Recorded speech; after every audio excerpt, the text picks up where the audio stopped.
Okay, minsan po muli bumabalik si Ace Man dito sa akin pong FaceTube Live Media Broadcast Network na kung saan ay profile coverage.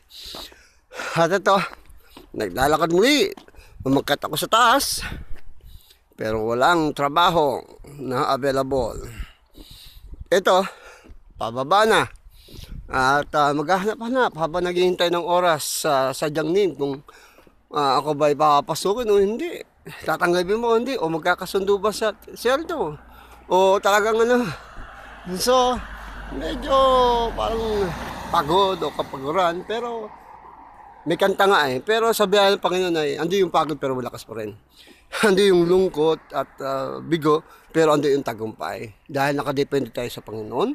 At aawit muna ako na pinamagatang naglalaro sa kalsada o naglalaro sa hangin. Okay. Pasensya na po kayo sa aking boses. Pero ang mensahe yung pinakamaganda dito. Dahil ang aking boses ay may pagka-alto. Alto, ibig sabihin, ala, tono. Pero okay lang yun. Just to make fun, okay? The same time ay parang nagbibigay sa akin ng meaning ng aking karanasan sa araw nitong 2015 February na kung saan ay almost second week na ng February 2015, araw ng Biyernes. Okay, aawit mo na si Ace Man sa aking live channel coverage broadcast network, pinamagatang naglalaro sa hangin.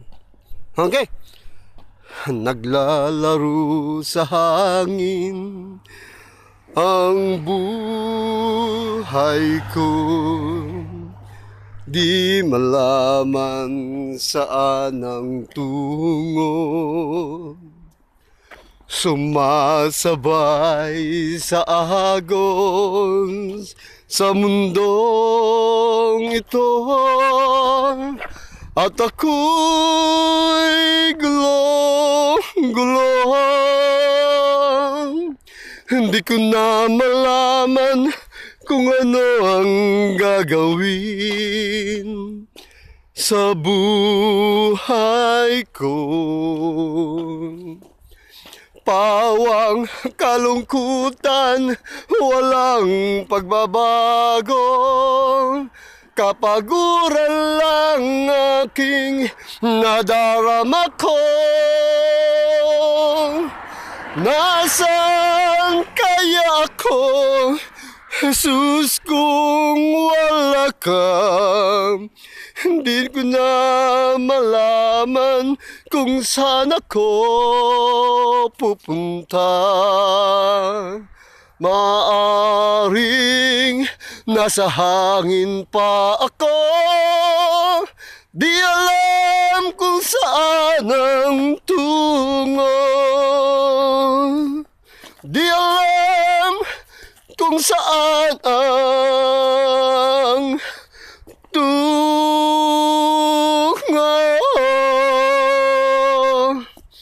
Yan ay isang Kristiyanong mga awit na isang buhay ng isang taong magulo ang buhay. Di alam kung saan pupunta patungo. Pero inawit ko lang yan para sa mga nakaransang katulad ko. Pero ako naman ay hindi naman magulo ang buhay. Hindi naman ako naglalaro. Nagkataon na ito'y pinintulot ng Diyos, kaya sa Diyos ako maasa. Kaya ang awit yan ay para sa lahat. At may lesson.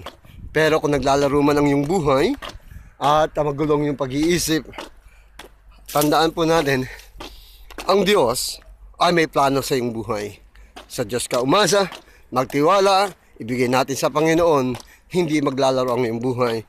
Dahil sa Diyos ay meron kang magandang kinabukasan at may tawag ang Diyos sa iyo at may plano ang Diyos sa iyo na kung saan ay inihanda ka sa iyong pagkatawag, paglilingkod sa Kanya at magiging pagpapala ka sa mga taong naranasan mo at ikaw ay magiging daluyan ng pagpapala. So, at pangalawa kong kanta ay yung tinatawag po natin na This is my desire, na maski may pagsubok, problema, may suliranin, naghihintay ng tamang panahon sa trabaho at may pagpapalang dumarating na at puno ng pag-asa at sa ano man ang yung aking trabaho, ano man aking ginagawa, yun ang gusto ng Diyos. Ang ating desire ay honor Him, serve Him, praise Him, and worship Him. Whatever we did and whatever reward or works, did, or eat, anything, do it for God's glory. So, this is my song. The second, my live. Wala pa sa album kasi nasa album na nila yan. Kaya ito na lang. Okay.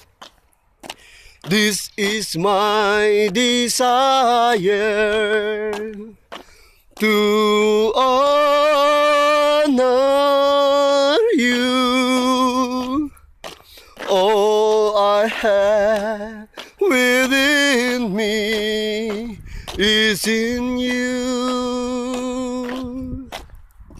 Lord, I gave you my heart, I gave you my soul. I live for you alone. Every breath I take, every moment I'm awake. Lord, have your way in me. Lord, I gave you my heart, I gave you my soul. I live for you alone. Every breath I take, every moment I'm awake. Lord, have your way in me. This is my desire to honor you. All I have within me, I worship you. Habang naglalakad ako. Lord, I gave you my heart, I gave you my soul. I live for you alone. Every breath I take, every moment I'm awake. Lord, have your way in me. Lord, I give you my heart, I gave you my soul. I live for you alone. Every breath I take, every moment I'm awake. Lord, have your way in me. Lord, have your way in me. God bless you. Naway naging pagpapalang mensahe.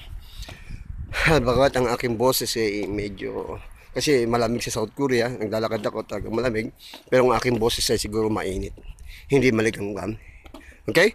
See you next time. I hope medyo nag-enjoy ako sa aking awit habang naglalakad, habang naglalakbay ang aking isip. Hindi ako nag-aalala, pero ako nag-iisip para kung anong dapat gagawin. At ang Diyos ang bahala sa akin. Bigay ko na sa Panginoon ang aking gagawin at ang Diyos ay may nakandala. See you next time. God bless you. Bye-bye.